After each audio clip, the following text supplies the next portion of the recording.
John Wayne Gacy, un nom que vous connaissez peut-être très bien. Mais est-ce que vous connaissez son histoire? Personnellement, je le connaissais, mais je connaissais pas du tout son histoire. C'est un tueur en série qui a été baptisé le clown tueur. Ça vous parlera peut-être beaucoup plus. Je me suis un peu plongé dans son histoire et je pensais qu'on allait voir l'histoire d'un mec qui se déguisait en clown pour tuer des gens, mais pas du tout. En fait, c'était clown tueur, alors que ce n'était pas du tout un clown tueur. C'était un tueur qui occasionnellement se déguisait en clown pour faire quelque chose qui n'avait rien à voir avec la criminalité. En tout cas selon les sources que j'ai trouvées. Donc les amis, dans cette vidéo on va voir l'histoire d'un homme dont j'ai déjà parlé très légèrement sur la chaîne. Je sais pas si vous avez vu la vidéo, mais c'était une histoire d'horreur où un mec a réussi à fuir ce tueur. Et j'avais dit que peut-être on aborderait l'histoire du tueur lui-même. Donc je me suis dit, allons-y, faisons-le dans cette vidéo. Donc si vous êtes prêts, n'hésitez pas à liker la vidéo, n'hésitez pas également à vous abonner à la chaîne. Et on est parti pour se plonger dans l'histoire bien macabre, ça faut bien se l'avouer, de John Wayne Gacy.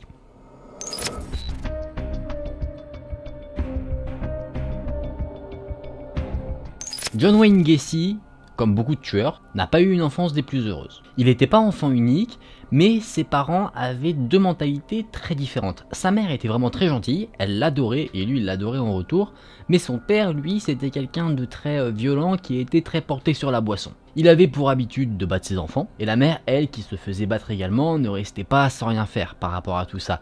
Elle prenait la défense de John Wayne Gacy, le fils, et le père, lui, il appréciait pas du tout ça. Du coup, il insultait encore plus John Wayne Gacy. Il l'insultait de noms que je ne dirai pas parce que ça pourrait causer une certaine démonétisation. Mais en gros, il l'insultait concernant sa sexualité. Mais l'enfance malheureuse de John Wayne Gacy ne s'arrête pas là. Ça ne s'arrête pas à son cercle familial parce que, à ses 9 ans, il est abusé par un de ses voisins et John Wayne Gacy n'en dit rien. Il a rapidement quitté l'école à 17 ans et il a fait quelques petits boulots pour subvenir à ses besoins. À un moment donné, après une dispute avec son père, il décide de partir à Las Vegas, la ville des casinos, et là-bas, il va travailler en tant que concierge dans un salon funéraire. Et c'est là-bas qu'il va faire sa première expérience déjà bien macabre. Il va se découvrir une passion pour les morts, mais une passion presque amoureuse. Il va s'adonner à des actes intimes avec des défunts. Il s'est fait cramer et il s'est fait virer. Il retourne ensuite à Chicago, là d'où il venait, pour s'inscrire à l'université. Il a fait des études dans le commerce et naturellement, après ses études, il s'est dirigé dans un métier de vendeur. Il a eu plusieurs jobs de vendeur, il gravissait les échelons, il a eu une carrière professionnelle en soi plutôt normale jusqu'à ce moment-là. Quand je dis jusqu'à ce moment-là, c'est au moment où il rencontre une femme,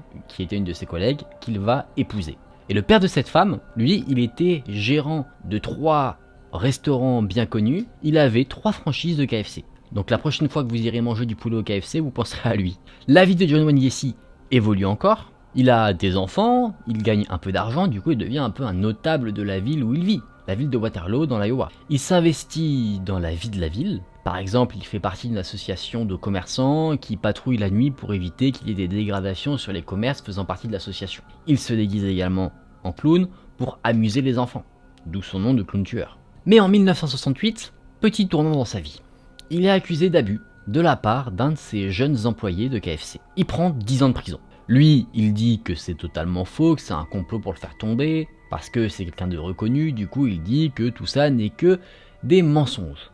Mais ce qu'il faut savoir par rapport à ces condamnations, c'est que là c'est parce qu'un jeune a parlé, mais John Wayne Gacy n'en était pas du tout à son coup d'essai. De ce qu'on sait, une fois en 1967, donc un an avant qu'il se fasse condamner, il avait ramené un adolescent chez lui, pour lui montrer des films pour adultes. Il a essayé de le convaincre de lui faire une petite gâterie. Ça a dégénéré, il a commencé à menotter le garçon, il a essayé d'abuser de lui. Le garçon a réussi à se débattre, il a réussi à rentrer chez lui, mais honteux de s'être fait berner par John Wayne Gacy, il n'a jamais parlé de cette histoire à ses parents. Et ses employés, c'était ses cibles privilégiées, des jeunes avec qui il était en contact facilement.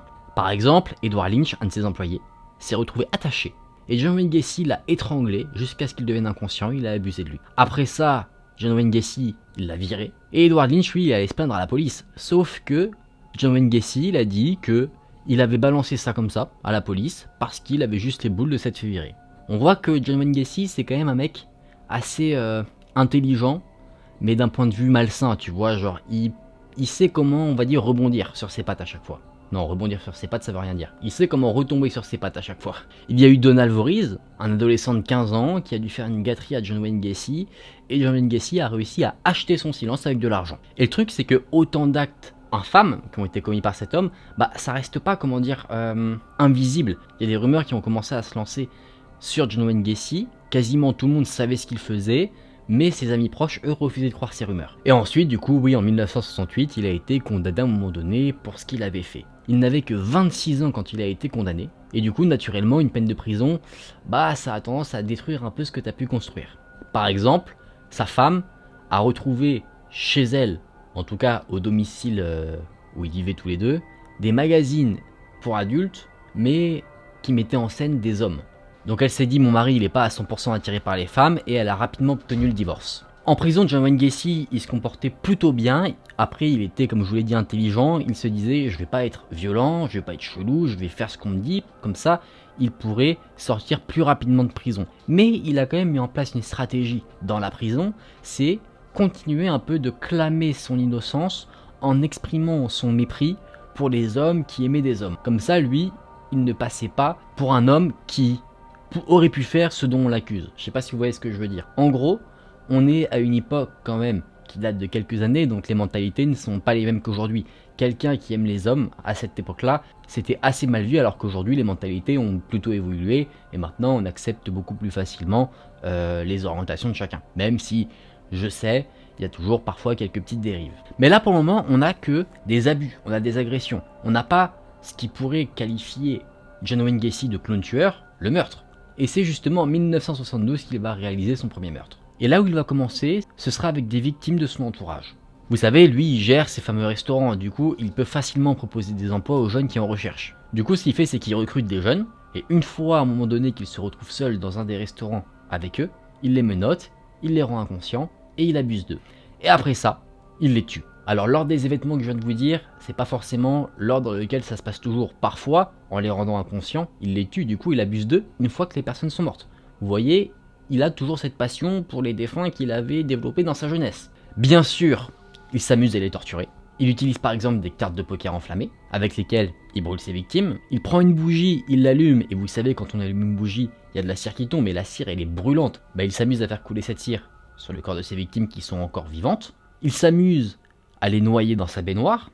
En gros, c'est un gros sadique. Il n'y a pas d'autre mot. Et vu que c'est quelqu'un qui recherche absolument le pouvoir, il veut montrer qu'il a de la domination sur ses victimes, il leur pisse dessus. Et bien sûr, tout ça est parsemé d'abus, avant ou après la mort de ses victimes. Et il fait ça pendant à peu près 6 ans. Bon, des jeunes qui disparaissent mystérieusement parce que on ne retrouve pas forcément les corps, ça interpelle forcément la police, évidemment. La police enquête et ils arrêtent John Wayne Gacy le 21 décembre 1978. Ils l'arrêtent alors qu'il est au volant de sa voiture. Ils l'arrêtent parce qu'ils ont des soupçons sur lui et ils veulent enquêter chez lui. Pourquoi il a été suspecté? C'est super simple. C'est que tous les jeunes qui disparaissent, juste avant de disparaître, ils travaillaient pour lui. Donc naturellement, les soupçons prennent la direction de John Wayne Gacy. C'est plutôt logique. On fouille donc l'entièreté de sa maison, de la cave au grenier, même le vide sanitaire, et la police fait évidemment des découvertes macabres. Il retrouve 26 corps, des corps qui étaient ligotés, enterrés dans le vide sanitaire de John Wayne Gacy. Certains avaient même encore un bout de tissu enfoncé dans la bouche. Il y en a d'autres qui ont été enterrés dans le jardin, d'autres qui ont été retrouvés dans un petit lac non loin de chez lui, donc vraiment là les soupçons, ça se confirme plutôt bien. En plus de ça, des voisins qui se sont confiés à la police ont dit que depuis plusieurs jours, même plusieurs années, ils se plaignaient d'une odeur putride, et ils en avaient parlé à John Wayne Gacy, le principal intéressé parce que les odeurs venaient de chez lui, et il disait qu'il avait un problème d'égout bouché, ce qui faisait remonter les excréments, tout ça, les odeurs à la surface. Alors qu'en réalité, c'était des corps qui étaient en train de pourrir. Au final, John Wayne Gacy il a été inculpé pour 33 meurtres. Oui, j'ai fait 3, mais c'est le 3 de 33, t'as compris. Tout le monde est un peu choqué, parce que John Wayne Gacy, comme je vous l'ai dit, c'était quelqu'un d'impliqué dans la vie de sa ville, c'était quelqu'un qui avait l'air plutôt sympathique, qui était d'ailleurs plutôt altruiste, comme je vous l'ai dit, il se déguisait en clown pour amuser les enfants. Imaginez un petit peu la scène, hein. Les jeunes enfants qui n'étaient pas sa cible, lui c'était plutôt des adolescents, à un moment donné ils allaient grandir, donc ça se trouve, les enfants qui l'amusaient en tant que clown auraient pu être plus tard ses potentielles victimes. Très creepy. Bon, John Wayne Gacy, il est foutu. Avec toutes les preuves qui ont été réunies contre lui, il s'en sortira pas du tout. Il est en prison, et il commence à peindre. Il commence à peindre quelque chose d'assez fou, il commence à peindre des portraits de clowns et des personnages de dessins animés.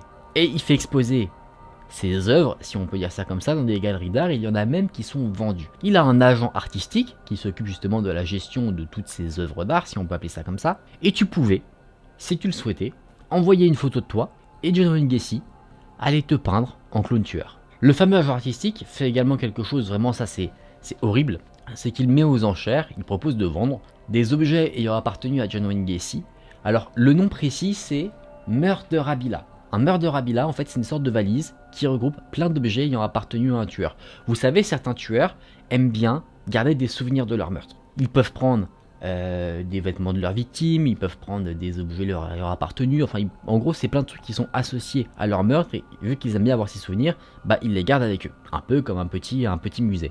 Et justement l'agent artistique lui, il proposait de vendre des petites valises contenant des objets ayant appartenu à John Wayne Gacy ou à ses victimes en rapport avec ses meurtres. Par exemple, j'ai une bêtise, tu voulais un Murderabilia, bah tu allais recevoir une valise avec pourquoi pas un couteau ayant appartenu à John Wayne Gacy, ta peinture en clown tueur, pourquoi pas un bout de tissu qu'il aurait enfoncé dans la bouche d'une de ses victimes. Tu vois, c'est ce genre de truc. John Wayne Gacy, il sait qu'il est foutu, de toute manière, donc on va dire il vit sa petite vie en prison. Il a juste essayé de plaider la folie à son procès, au cas où, mais ça n'a pas été accepté. Il a été exécuté le 10 mai 1994, donc quand même bien après son arrestation, par injection létale, donc un petit liquide qu'on te met dans les veines qui te tue. Et apparemment, il aurait dit au gardien juste avant de mourir, embrasse mes fesses. Ça donne encore une fois un peu une idée sur la mentalité de la personne. En soi, on en a fini pour l'histoire de John Wayne Gacy. Il n'a pas une histoire des plus extraordinaires dans le sens où d'autres tueurs, par exemple, ils ont fait des cavales, ils ont fait plein de trucs. Tu vois, c'était l'histoire, je crois que c'était Luis Garavito qui avait tué énormément de victimes, qui lui, il se déguisait pour justement appâter ses victimes, ce genre de choses, il se créait des fausses identités.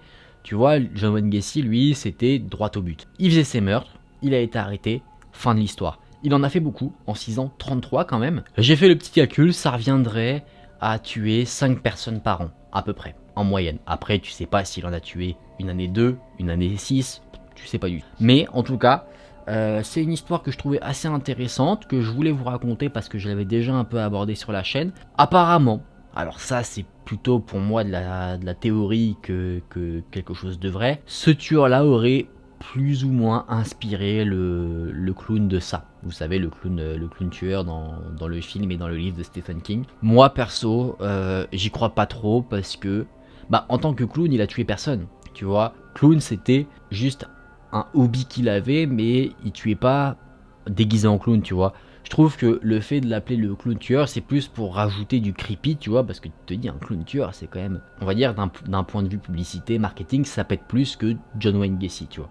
Enfin, en tout cas, ça, c'est mon avis. Après, bon, il a tué personne en tant que clown, mais il a quand même tué pas mal de monde, surtout des jeunes hommes, âgés entre 15 et 20 ans pendant toute sa carrière criminelle, qu'il a toujours abusé. Et heureusement, on va dire, qu'un homme comme ça, aussi sadique et aussi cruel, qui s'adonnait à ces atrocités d'ailleurs, même une fois que ses victimes étaient parties, c'est juste quelque chose d'horrible. Donc heureusement que cet homme a été arrêté et que maintenant il a été mis hors d'état de nuire. Les amis, je vous propose qu'on se remette dans une ambiance plus tranquille pour débriefer tranquillement de la vidéo.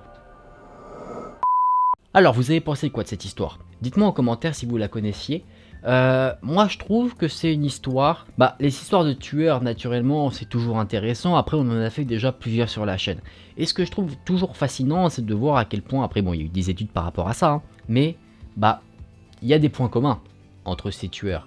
Tu vois qu'il y a toujours eu une enfance compliquée, tu vois qu'il y a aussi un problème d'orientation, ils assument pas forcément d'aimer que des hommes ou d'aimer femmes et hommes. Quelque chose qui revient normalement aussi chez les tueurs, c'est que ils font leur premier méfait sur des animaux. John Wayne Gacy, des informations que j'ai eues, ça n'a pas été son cas.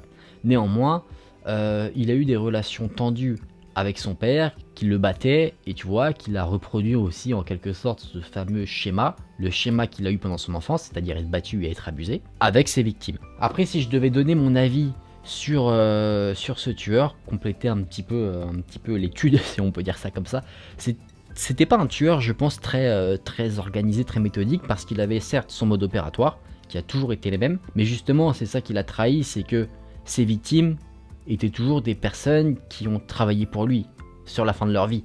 Donc, il était plutôt facile, si on peut dire ça comme ça. Après, je sais pas du tout comment s'est passée l'enquête, ça se trouve, ils ont galéré, les policiers, à le retrouver, mais ça avait l'air plutôt facile de le retrouver, parce qu'il commettait des crimes toujours au même endroit. Il n'allait pas faire un crime à un moment donné à Las Vegas, après à New York, après à Chicago, comme d'autres tueurs, donc on va dire que c'était pas le tueur le plus méthodique. Un des plus sadiques que j'ai pu voir, oui, mais pas forcément le plus méthodique. Après, c'est mon avis, peut-être que d'autres youtubeurs en ont parlé et ont pu analyser son comportement, sa mentalité plus en détail. Moi je dis ça par rapport aux informations que j'ai pu trouver de mon côté. En tout cas les amis, j'espère que cette histoire vous a intéressé, qu'elle vous a plu. Si c'est le cas, n'hésitez pas à liker la vidéo, n'hésitez pas également à vous abonner à la chaîne. Nous on se retrouve très vite dans une prochaine vidéo, prenez soin de vous, c'était Aken, et faites attention si vous allez au KFC maintenant. Salut!